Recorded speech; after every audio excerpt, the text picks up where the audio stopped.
The views, thoughts, and opinions expressed in the podcast belong solely to the hosts and not the host's past, present, or future employers.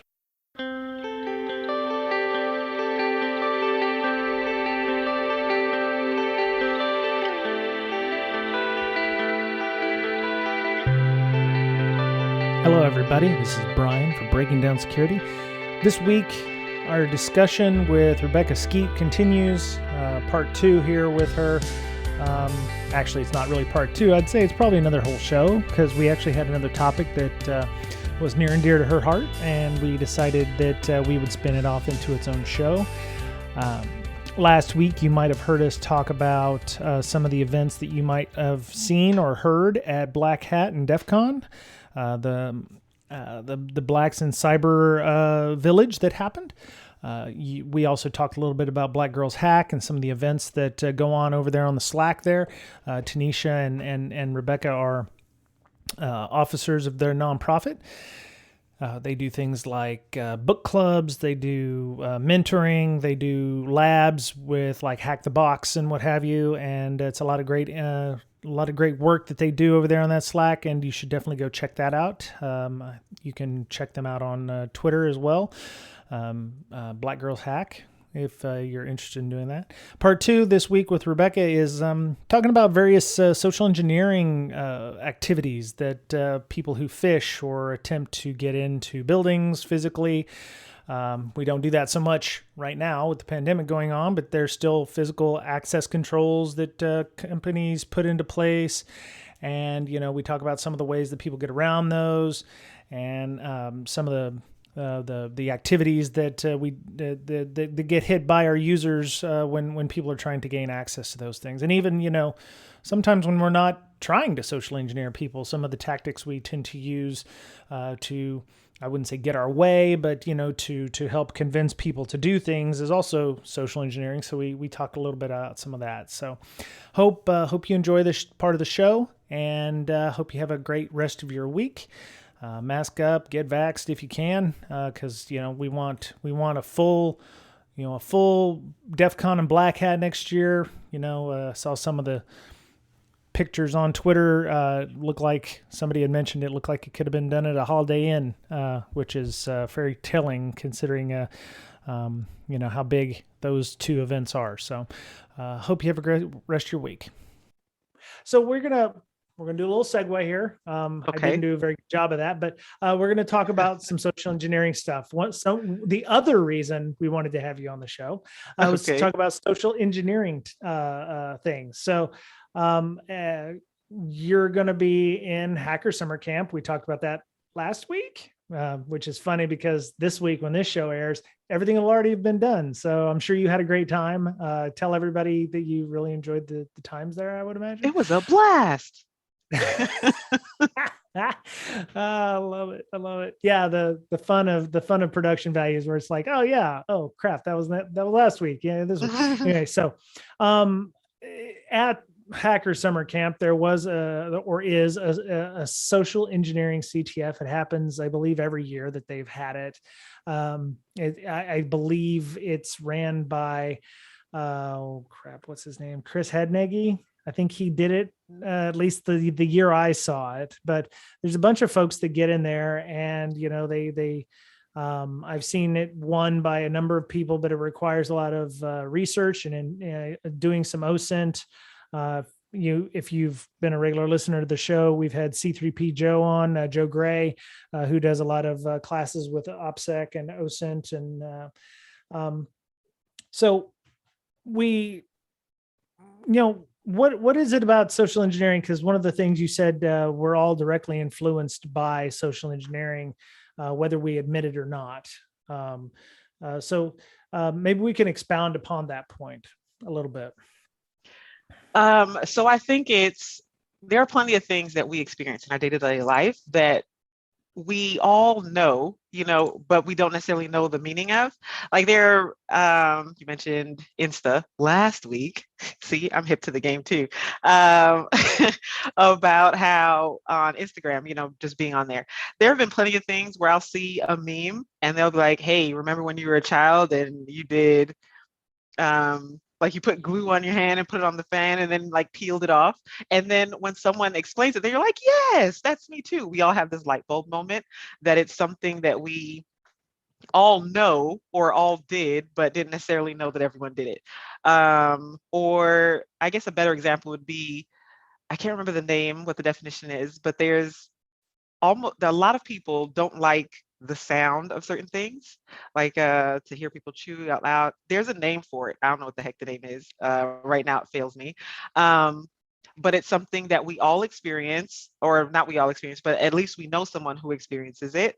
And we just don't know what the title is or what have you. So social engineering. Definitions. I'm very much a person that whenever I'm discussing anything with anyone, I go back to, well, what's our operating definition? So we know that we're proceeding from the same foundation. So there are two here listed. One is the use of centralized planning in an attempt to manage social change and regulate the future development and behavior of a society. So one could say that, what happened during the election of 2016, social engineering. Regardless of however you feel on either side of the aisle. I think most people can concede that our social media had a very large impact, I guess, in that outcome. And second definition, in the context of information security, is the use of deception to manipulate individuals into divulging confidential or personal information that may be used for fraudulent purposes. Um, to kind of not dumb that down, but because I feel like that's pretty straightforward, but to make it more relatable, I was listening to a podcast the other day called Eighth Layer Insights, and there's a gentleman on there who was talking about how it's manipulation and influence. That's what social engineering mainly is. Now, manipulation has a negative connotation, and so that implies exactly, someone being manipulated. Their feelings, their information, or what have you, being used against them for a negative gain or negative outcome. Whereas influence is more or less the same thing, but positive. So circle back to Instagram. Influencers, they're basically encouraging you to do something based on what they present. So it's more of a positive thing. It's like, hey, I want you to clean your room because it's a mess. But instead of me saying, if you don't clean your room, I'm going to chop your hands off. That's very draconian, but there's fair there. So because there's a fair-based thing that I'm trying to capitalize on, I'm saying you have 5 seconds to clean your room right now or your hands are going to get chopped off. So it's forcing an action based on fear. Whereas influence is, hey, if you clean your room in the next 5 seconds, I'm gonna take you for ice cream. You're still encouraging that person to complete an action, but I think the outcome is different. So um, I feel like, with great power comes great responsibility. It can be used for good, it can be used for negative. But the concept of it is just so interesting to me. Um, I used to watch a show called Leverage. They've actually just done a revival, Leverage Redemption. And the idea is that it's group of different people. There's the thief, the hacker, the hitter, the mastermind, and the grifter. And they all work together to do these cons, more or less, to provide leverage for people who have been taken advantage of or where they felt like they had no recourse with the law. And I watched it years ago. I think it came out in like 2008. So it's an older show. And I enjoyed it then just because it was a good show to watch. But I've been rewatching it recently and I enjoy it more for a couple things. One, because now I'm a little bit more involved in cybersecurity. So the concepts of, them making fun of one of the characters because he's a script kiddie, is one thing. And I understand what the heck a script kiddie is. But then also because one of the characters is a grifter. And so now it's like she was social engineering. You take different cues. There's like pretext, and she's like, okay, well, we're going to. This person is uh, in the oil industry. They've grown up in Midland, Texas, or what have you. This isn't really an episode, but basically the same idea. And so because they have an understanding of who the person is, where their values lie, it then changes who she becomes in that moment to gain that person's trust. So if this person is from Midland and they worked on the oil field, all of a sudden she's from Odessa, and this is her background or what have you. And so it gives her, it makes the other person more likely to trust her because she's done that research and kind of better positioned herself to be trustworthy. The other thing that I thought was interesting from that episode of the Eighth Layer Insight is that there's the concepts of we all have a basis in deception. And I was like, oh gosh, that's that's very discouraging. That doesn't sound like a positive thing. But he was like, think about it. The little toddler who writes on the wall and blames their imaginary friend, or eats a cookie and blames it on the dog. It's like we have this inherent bend towards lying and covering the truth. So you would think if by nature we do that often, that we would be more apprehensive when people try to sell us, random things. But the opposite tends to be true. We want to believe people. There's this, I think it's when you're in high school, when I was studying Shakespeare, A Midsummer's Night Dream, and they said it's willful suspension of disbelief. We say, hey, it's possible that this isn't possible, but I'm going to choose to believe it. And that might not have been the application of it in that situation, but that's what it means to me. We want to believe things, and it's intriguing, but also the part of me that cares about people and wants to defend people wants to understand what people are doing and how they're doing it, so then I can then help them be better, and then also better safeguard themselves to ward these things off. One of the tricks, I guess, that was suggested was, they say when you smile for 5 seconds, it changes your mood, because it's like you force yourself, unless you smiling, it forces you to like just be brighter and happier. Just that one action of just smiling puts you in a happier space.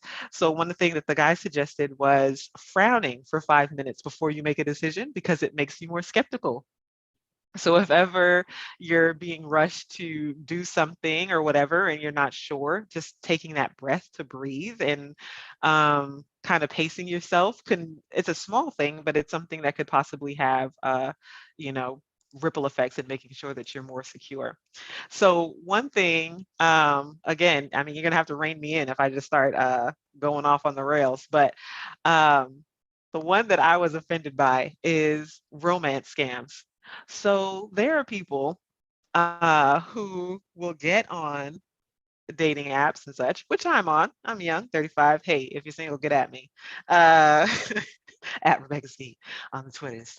Um, but anyway, they would pre- present themselves as the same as, whoever else is on there, just looking for love. Yep. And there was a time where online dating was taboo or few and far between, but now it's the norm. Right. It's not as odd for you to say, oh, hey, which apps are you on? Because plenty of us are Hmm. on multiple.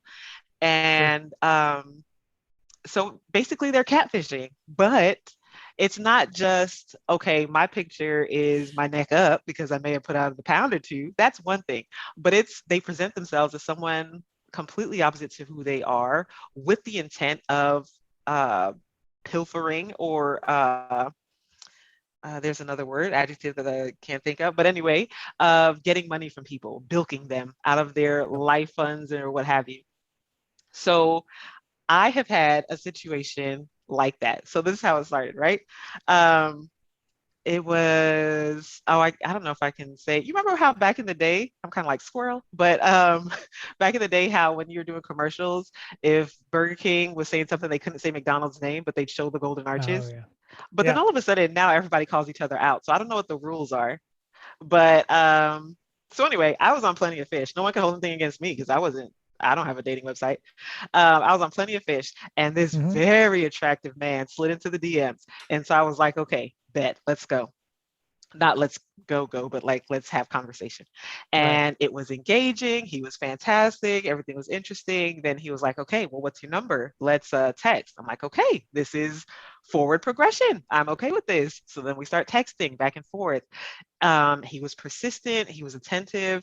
Good morning. How are you? How's your day? This, that, and the other. So that Mm-hmm. was going on for like a week. And I'm like, okay, he sends additional pictures, prove that he is who he said he was, different pictures from what was on the dating website. They were Then all of a tasteful though, sudden, right? They yeah, were yeah, yeah, yeah, tasteful. yeah, tasteful, Okay, good. tasteful. Okay, good, No, good. Yeah, no unwarranted things, good. or unsolicited things. Um, Excellent. and so that's why it kind of lulled me into a false sense of security. I was like, here's a nice, Mm, upstanding man. Um, but then there were kind of petty things that, not petty things, but small things that should have been red flags. But anyway, um, so then all of a sudden it was, oh, sorry, I, missed reaching out to you the other day. I'm traveling. Okay, no problem. uh-oh. I'm on a different time zone. Okay, cool, no problem. What time zone are you on? I'm in Nigeria. And I was Of like, course. bruh, I know so many Nigerians, and it bothers me that people are trying to give Nigerians a bad name. Okay, so stop. Um, but I was like, okay. And I said, so where are you? And he said, Lagos. And I said, okay, I'm familiar. Yep. Yep. As I mentioned, I have friends who are Nigerian. I read books and I use the Google. So I'm kind of familiar. You can't really pull wool over my eyes. So he Right. goes, yeah, I'm in the city. And everything that he was describing was opposite of what I knew to be true. So then I was like, Oh, oh, okay. So this is a game you're playing. This is fun. Let's go. catfish. Yep. Catfish. So then he said, thanks, dear. I came into a situation and I need your help. And I'm like, okay, Um, of course you do. What is it? oh, Can you get me, no, my phone, I can't call because my minutes are low and I need an Apple gift card. And I'm like, what do you mean your minutes are low? What year is this? And you want me to give you an Apple gift card so that you can load your card with minutes? Okay. And then he sent me a picture of his home here, like, because he knew I was uh in Texas. And so he sent me mhm. a picture of his home. He was like, this is the town I live in. And so then that's why I started pulling things up. I was like, okay, what street? Oh And I was like, no. oh, so you pulled this from Zillow.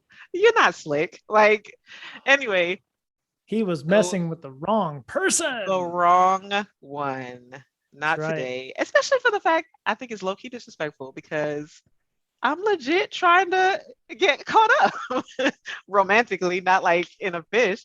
But Right. anyway, so I was like, okay, well, you're gonna waste my time, I'll waste yours. And we went to this whole thing back and forth, and I was like, oh, you mentioned that I just started using his things back on him. And I was like, well, why don't you do this? Oh, well, I can't. Oh, well, you said your trip was only going to be 2 days. Why don't you just do this when you get back? Oh, well, this is any other. And then, silence. Because it got to the point where I was like, all right, well, Yep. that wasn't You what got it was, but it's you got to be too much investment of time and effort. And right. yeah. So, anyway, these things happen, right? And I think sometimes the reaction for someone hearing the story is like, if they were to hear romance scams, email scams, whatever the heck, they're like, I'm not going to fall Right. for it because I'm too smart.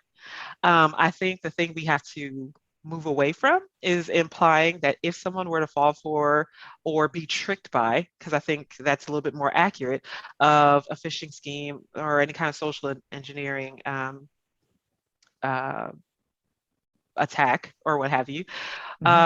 is or tactic, is that it's not tied to your intelligence. There are plenty of people who can fall for anything, and it's because the person has done their homework and is mindful with creating a thing specific for you to get caught up.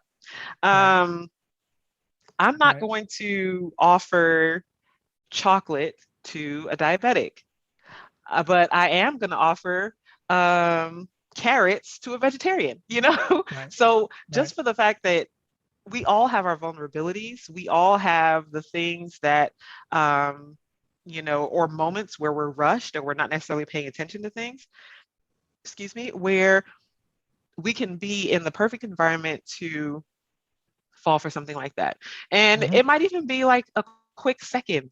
And I think the most important thing, social engineering is something that interests me. It's not my job by trade. I'm a cybersecurity analyst, but it's just something that interests me. And my desire to care about people once leads me, I guess, to further remind people that, hey, you're human. From Right. an organization standpoint, I'm not mad at you if you click a link. I prefer that you don't. Please don't. Right. But the most important thing is, as soon as you do something that you shouldn't have done, you shouldn't have done, you're not sure if you should have done, that you contact someone. Right. Um, that's what's important. From just a human standpoint, nobody is perfect. No one is infallible. The thing is, how do you help aid our resilience? Mm-hmm. We need to have more of a security minded culture, not just in organizations, but in households and in the world. Right. Because if we all do our part to protect ourselves, then it's like herd immunity. Um, Right. Yep. you do your part, it makes us all more secure and more protected. So Yep. one of the things that I saw that the 9 most common examples of social engineering. Some things I think people have heard of a lot: phishing, of course. That's been used often. Mm-hmm. Um, but anyway, so just to give people a definition, because like I said, I like definitions of things so you know what they mean. Phishing tactics, including deceptive emails, websites, and text messages to steal information. I don't know how many people, I know I myself have received text messages that are supposedly from Amazon that say, oh, we have tracking number for your package. Well, I didn't order anything. If you didn't order anything and someone sends you a link, don't click it just to be sure. Delete it. Err on the side of caution and delete it. There have been a couple times where people would forward me emails and say, hey, I'm not sure if this is fraudulent or not. I'm like, were you expecting it? No. Okay. Do you recognize the sender? No. Okay. Delete it. If Yep. they need you, they can send it again. They can reach out to you another way. Err on the side of caution. Um, the other is spear phishing. Email is used to carry out targeted attacks against individuals or businesses. Um, with the advent of social media, it's fun, it's good because the very thing that unites us sometimes I think makes us more vulnerable. But people will share their entire lives, Right. and I can go on and see, oh, Billy at corporate 123 likes to golf, Right. and Johnny at 246 also likes to golf. So I'm going to send an email with a coveted golfing location. You could tell I'm golf, I don't know, with some optimal tee time or something. Like, hey, you won an autographed Jordan Spieth. I know him, an autographed glove. And it's targeted for those people. Right. And what I think people don't realize is they kind of take for granted, nobody cares about me. I'm just regular Joe Schmo or Janet Schmanet, I don't know. And no one's going to be coming after me. But the truth is, there are so many people that this is their job. Right. Like, you go and clock in from 9 to 5 and do whatever the heck you do. And there are other people who clock in 24/7 or however much time their time and energy allows. And they're focused on working on these things. And anyway, it's just something to be mindful of. Always be protective of yourself, your personal information, and then on a large scale for your organization for their information. Now, some people might not care what happens to the organization, which is fair. I guess it depends on how they treat them and what matters. But there are rippling effects. Right. If you don't plan on quitting, what happens to your organization matters because that affects your ability to be paid. And I'm assuming, unless you're a millionaire or something that's independently wealthy, you need that job to pay your bills. So Yeah. it does matter what happens to them.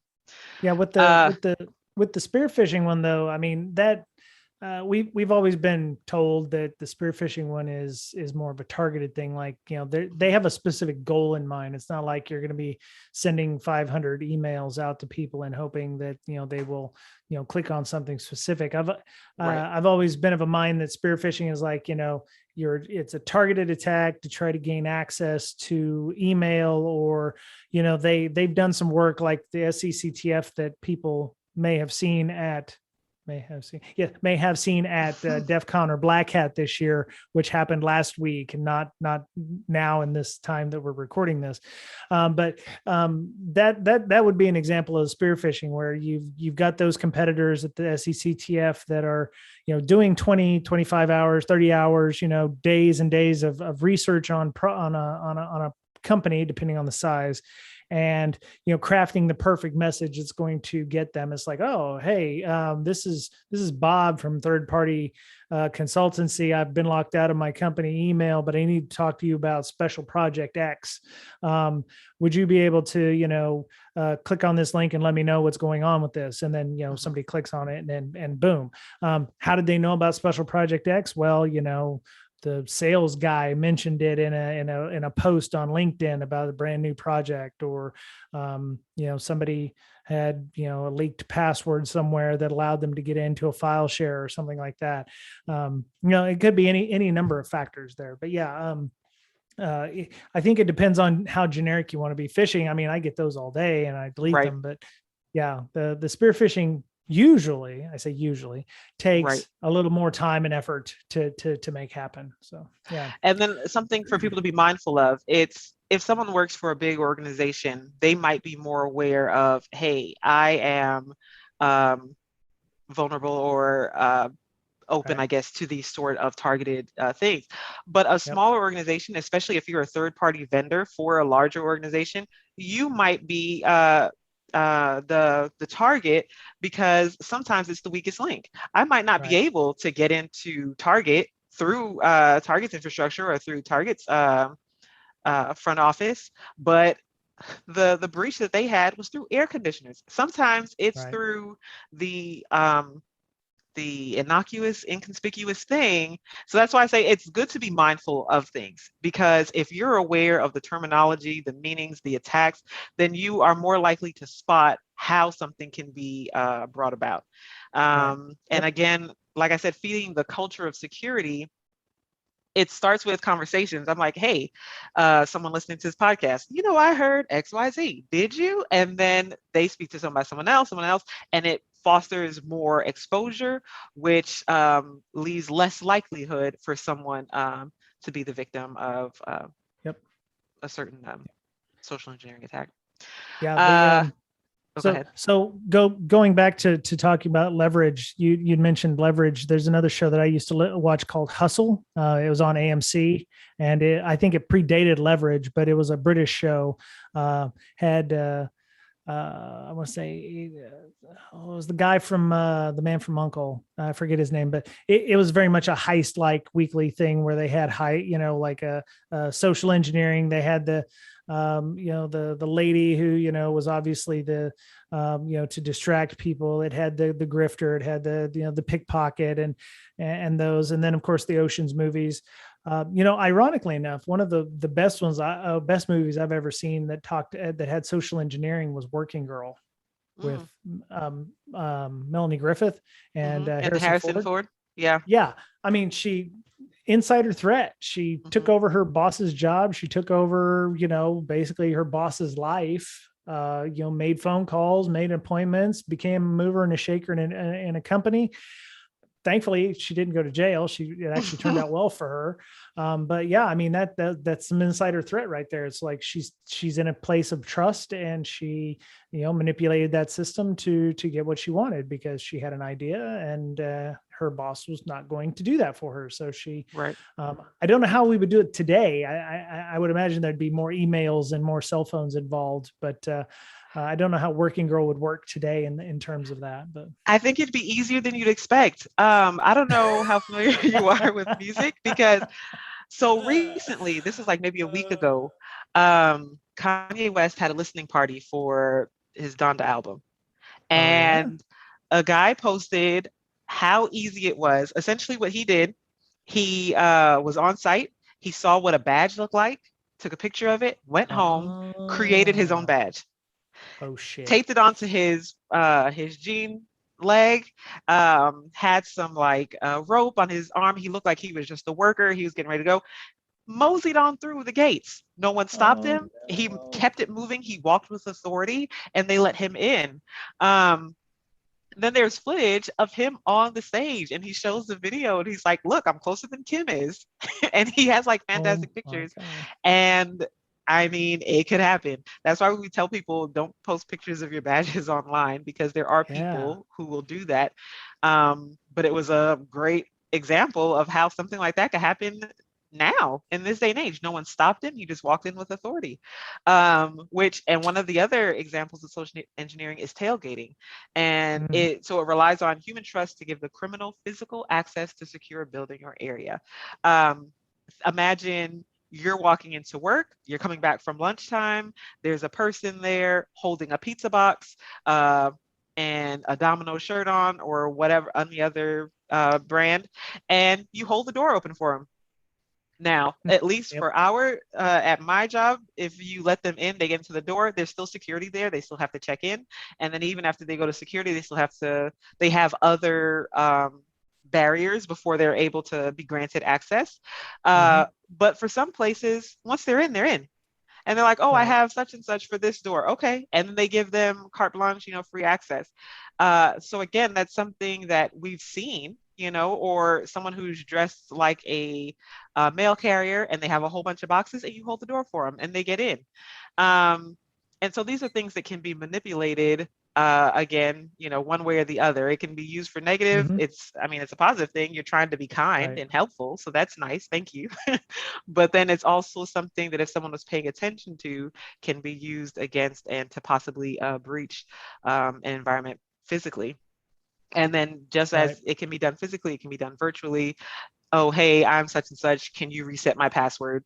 And then boom, just like that, they have access. So Yep. anyway, Yep. Yeah. It's interesting how we will often mix different social engineering bits in. Like you may find the email of the security guard at the front gate. Having something in your hand is always a good way, because people like to use the courtesy of holding the door open for you while you've got a big ass box in your hands or something like right, that. Or, oh, oh, help me. I'm pregnant. Well, the one that won't work for me is, the pregnant woman is going into the door. Oh, I've dropped something. And it's like, well, she becomes the distraction, or she's using her quote unquote helplessness to rook somebody into helping in that respect. Or this is a heavy object, somebody helping out with that. So I mean, there are different plays, or different things right, that work depending on gender or genderless type things. But yeah, the classic one is usually, something in your hands. I'm carrying 2 coffees, I can't open the door, that kind of stuff. right. Oh, left my badge at my desk, sorry, could you just let me in real quick? Oh yeah, okay, that kind of See, stuff. and I Yeah. do a couple things to offset that, because some people don't want to be confrontational, or you don't want to be the bad person. So even if they know I probably shouldn't be doing this, because they're in an awkward situation, they feel pressured to do it.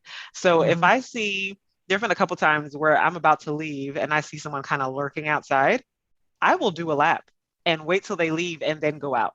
Or I'll Mm. time the space of their arrival to the door, and I'll walk out real quick and push the door in. And then they were like, and they try to access it. Ah, oh, geez, I locked it. Sorry, or don't make eye contact.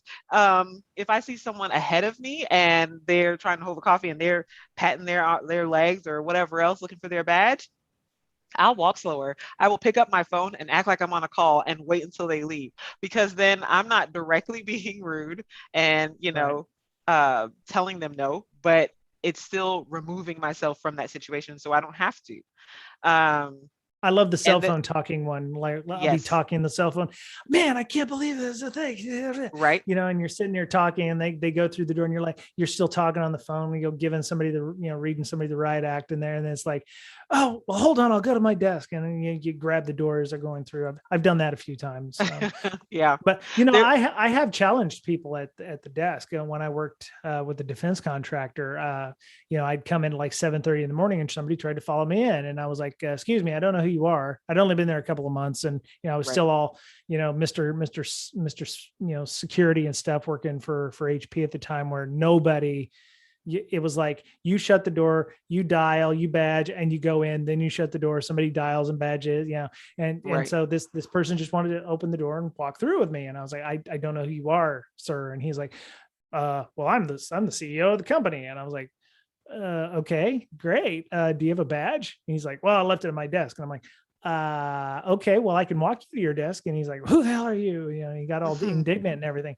Thankfully, the facility security officer was right behind him, and she was able to go, Brian, don't worry about it. I'll take it from here. Don't worry about it. And apparently, hopefully he got a talking to about, good badging, but because he was the Right. boss, he probably didn't. So, but yeah. There was one specific situation when I was getting ready to leave, and I am, I think, a defier of stereotypes. There's no box that I think anyone can neatly pack me in. Yeah. And so I take, not this, I don't do it just for the sake of being contrary. I don't go against the grain just for the sake of going against the grain. But I do take pride in who I am and knowledge of self. And, I like me. I say all that to say, sometimes I do play up the stereotypes, because if it can be used for me, if you're going to use it for the negative, I might as well use it for the positive. So I was Absolutely. getting ready to leave. It was after work. Most people had already left. I was leaving late, because work-life balance. What's that? Um, but there was a group of gentlemen, like maybe 6 or 8 of them. They had equipment. I don't know what they were coming to work on, but it looked like they were coming to do some sort of work. And they were pulling on the doors. They can't get in. None of them had a badge. So I get ready to leave, and they're like, oh, can you hold the door? I close it, and I was like, oh, sorry, guys. We actually just saw a video the other day about Oh, how nice. it's a Nice. security concern. Please don't make me the weak link. I don't want this on me. And they were like, no, no, no. I understand. It's okay. And I was like, all right, y'all have a great day. I hope. Do you have the number for security so they can let you in? This and the other. Um, and that in of itself was social engineering. I made my Right. voice a little bit higher pitched.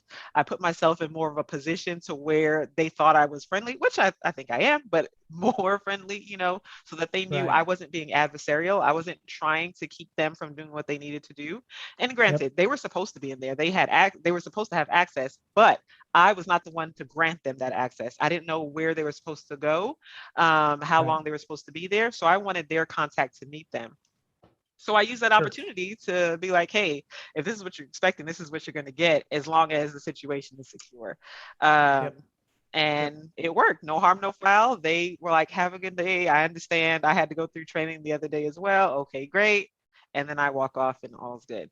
Yep. Um, so anyway, I Yep. think it's use all the tools that are available to you, That's right. That's right. But anyway, Yeah. It's interesting because, there's folks that do this for a living, breaking, I wouldn't say breaking in, but defeating physical security controls. And, there's, walking in behind people, but there's also, looking at camera coverage to make sure that they can, if they could attempt to come through a window, or if the back loading dock is open, or mhm, the smoke pit is open. That's probably the best place to go to if y'all got a smoke pit, or an area where the smokers go to smoke or whatever. That's a good way to get in, because you light up and everybody's like, oh yes, fellow smoker, I can trust them because mhm, they have the same habits I do. right, But yeah, there's definitely ways to get around that, and to socially engineer your way into to organizations like that. Probably easier than efficient in many cases. But yeah, it's amazing just how complicated these fishes and controls have gotten. And the thing I got with this is, people click on these links because it satisfies their reward mechanism, right? if you've ever sold anything on Fleabay or eBay in this case. I was selling something a few years ago, and I was like, man, I hope I can sell this thing. And all of a sudden I get a DM on there, and they're like, oh, hey, I'll pay you $150 right now to end the auction. I was like, damn, that's like 75% more than what I was, gonna list it for. And they're like, I was like, okay, yes, and I'm going through all this and everything. And they're like, okay, great. Could you mail this to this address? And that actually gave me an address to some shitty little house out in the middle of Texas, which was about 2 hours from me. And, I was like, oh yeah, no problem. They're like, yeah, when we get it, then we'll send you the money. And that was my first flag. I was like, whoa, wait. That's not how this works. I was like, on eBay, and come to find out, after you plug that address in to several websites, this was not the first time that they'd tried this. And I mean, I was like right there. I was like, yes, I'm getting something for, less than what more than what I was paying for. I mean, they really get that carrot approach. They don't, they're not trying to do. Normally they don't try to use the stick approach, but I mean, it hits your reward centers and your dopamine. You're like, yeah, I want, give me some money. So I can definitely understand that. And things like phishing, it's great, except when your HR and your job is opening attachments all day or clicking on things. So I mean, it's really hard to not have HR get phished, or salespeople who have to look at proposals, or, they're, depending on how you pay your salespeople, if it's based on, amount moved or what have you, they're trying to make that, ABC. And they got to click on those things because they think it might be a sales lead. So, I mean, there's definitely, you might have to implement some technology, or you might have to implement some additional controls. There's things that you would have to do beyond, just don't click on links, because that's their business is doing so. So there's a happy medium that has to be found there. And then I think that's complicated in some cases. Anyway. Oh, I also think people have to, sorry, go ahead. So no, go ahead. We'll take your point, and then I think we can end the show, because we've gone almost 2 hours. Oh, clutch. I know. Right? Yeah, I told you, once I start going, start me up, and I'll never. Okay, yeah. Anyway, for its ease of use, right? And I feel like part of the reason why people do things is because it's easy to do. What I try not to do is tell someone, don't do that, and then not give them an alternative. If you don't want me to use OneNote, give me access to Box. Give me, something. If this is what makes my job easy, don't be a roadblock and give me something that's going to make my job hard. So I think it's not just, don't put all of the onus on the end user of saying, do this better, don't do that, do this better. We need to create an environment where they can do what they need to do safely. So. Right. No, that makes sense. Yeah. If you can make their job safer, then they'll be more likely to know what's wrong, what makes sense. Oh, this doesn't make sense. If they have a specific playbook in their head about how things should go, and it drops off, then you can get better reports that way. Cause it's like, well, when I clicked on this, it did this, and I'm used to it doing X, and is this wrong? Should I do this? So yeah, having a healthy reporting structure and no blame is always a good thing as well. You don't want to, even if it wasn't a fish, it could have very well been a fish. So, thank them for reporting it, tell them why it isn't a fish, or why it was a fish, or, that way they'll be more likely to mention it or in the future. If, because if you tell them you're wasting they're wasting your time, then they're going to be like, well, screw him. I'm not going to report it next time. And then it might actually be something that's important. So that's nurturing those relationships and being customer focused and a good communicator, like Rebecca had mentioned in last week's show. So, cool. All right. Well, I think we've talked about social engineering to the best of our abilities. I posted a couple links in our notes to a couple of news stories that came out this week, and actually a news story this week about a YouTube YouTuber that got tricked into deleting his own YouTube channel via a fish, which was kind of funny. And then I think I posted a link to the article we referenced for the nine things from Terra Nova Security, or at least they had 9 things on there. So I think we got through about 4 or 5 of them, which are, I would argue those 9 things are pretty much about 4 or 5 things. They just, people tend to use, things like quid pro quo and pretexting and water holing in reference or in addition to the fishing or the spear fishing or the baiting or something like that. So I just feel that there's probably only about 4 or 5 of these things instead of 9 of them, because then they kind of mix and match and whatever. But it's a good article, especially if you want to start classifying your types of social engineering attacks, or for, you're working on some security. So it was a good article to find there, Rebecca. Cool. All right. So people wanted to find you, Rebecca, online. How would they go about doing so? So it depends on what you're trying to find me for. If it's to enhance and grow the network, then yes, you can follow me on Twitter at Rebecca Skeete, Cyberbeck. Okay. Also, I'm on LinkedIn, Rebecca Skeete. You can connect with me in either of those. Don't join Facebook. That's limited for my family. That's what I'm showing my mom pictures on, Right and on. talking to cousins. So there's no value to outsiders on that one. But yeah, so LinkedIn, Rebecca Skeete, and Twitter at Rebecca Skeete. Okay, and they'll find you. Are you you're a moderator on the BlackGirlsHack Slack as well? Oh yes, also thank you. Got to plug BlackGirlsHack. You can also go to the website at BlackGirlsHack.org. We're also on LinkedIn. We're also on Twitter. We're also on Instagram.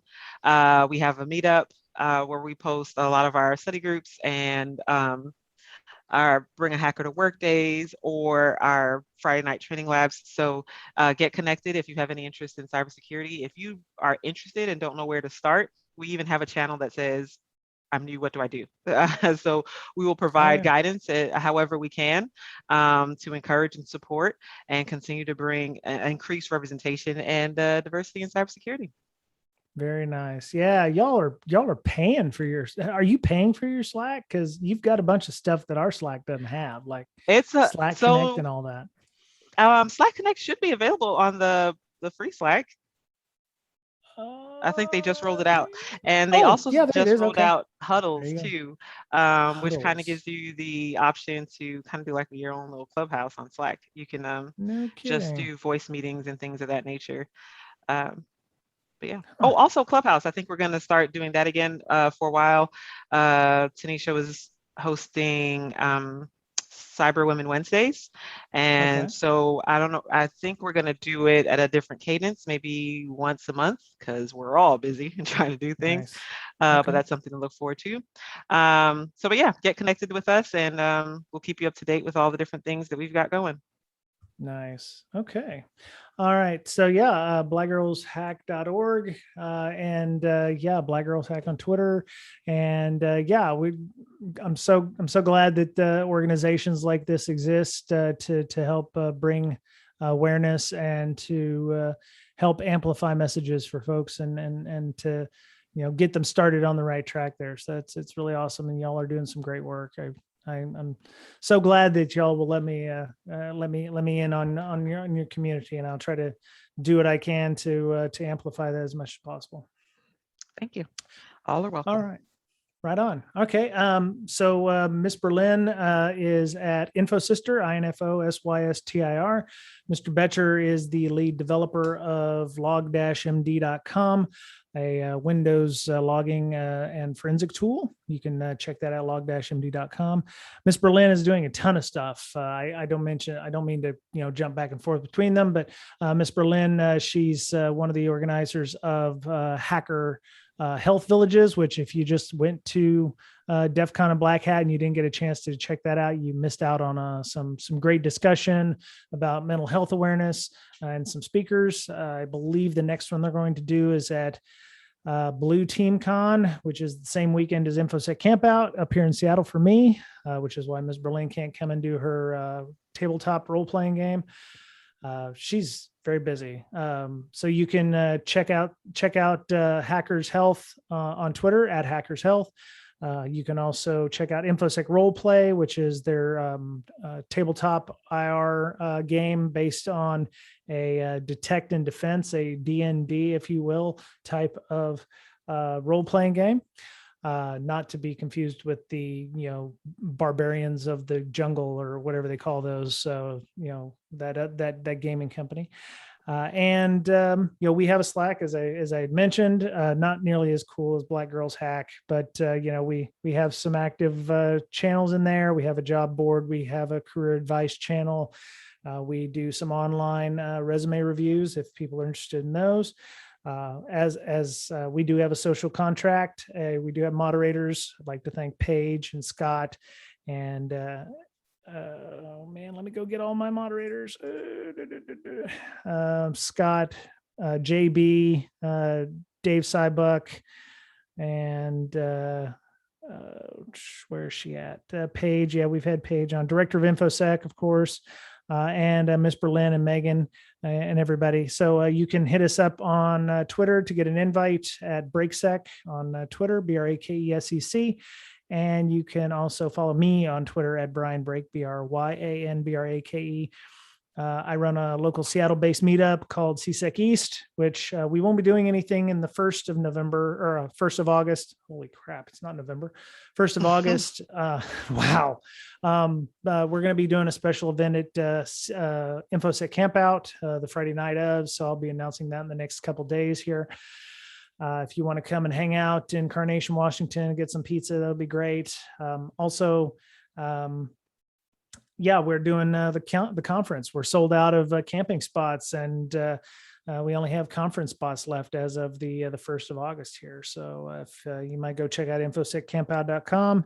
If not, I'm sorry. We will try to accommodate you next year. Hopefully things will be a bit more open and more friendly, but we're trying to make it as somewhat smaller and intimate, so that way we're not trying to cause a super spreader event. So cool. Well, Rebecca, thank you so much for coming on. I loved talking with you last week about all the stuff that BlackGirlsHack do. I'm gonna screw this up eventually. So y'all doing some great work, like I said, and just keep being awesome. And y'all are welcome to come on and come back anytime you'd like about any topic you want to talk about, because we love people who are passionate about security and want to educate and